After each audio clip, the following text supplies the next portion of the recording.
The Buffalo Bills travel to Jacksonville to face the Jaguars on Sunday. Buffalo's installed as a 2-point favorite on BETDAQ. 42.5 is the total in this game.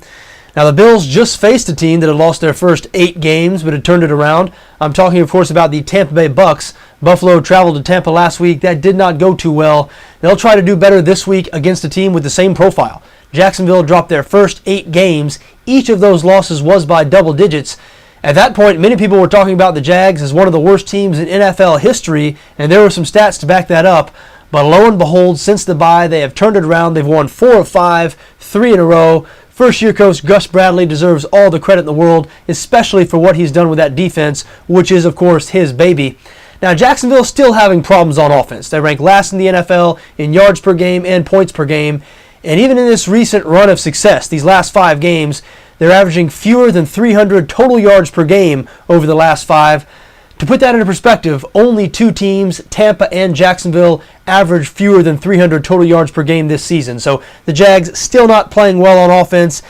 And this Buffalo defense is top half of the league in terms of yards allowed. They're even better than that in the secondary. 6th in the league against the pass. So I do have concerns here for the Jacksonville Jaguars, just how they're going to move the ball, because their best offensive player, Maurice Jones-Drew, listed as questionable for this game with a hamstring injury.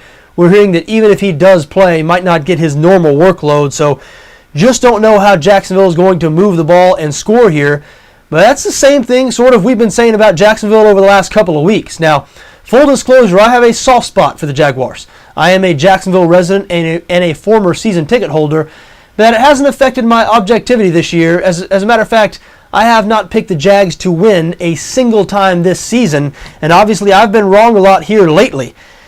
Early this week, I thought this was going to be the time. I got on board with the Jacksonville play.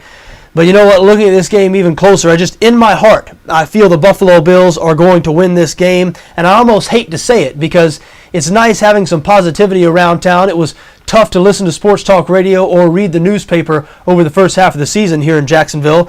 But that's all changed here over the last couple of weeks. But you look at that Jacksonville offense against the Buffalo defense, and the thing that really did it for me, the Jacksonville run defense, 27th in the NFL in rush yards per game allowed. Really, anytime they faced a team that has been committed to running the ball, the Jags have not been able to stop that team from doing that. And the Buffalo Bills, a top 10 rushing offense, that two-headed monster, Fred Jackson, C.J. Spiller. I do believe they're going to commit to the run in this game. I do believe they're going to have a lot of success running the ball at that Jacksonville defense. And I don't think the Jags are going to have a whole lot of success moving the ball against Buffalo. So I lean towards Buffalo -2 here. We'll see if the Jags can prove me wrong for the 4th week in a row.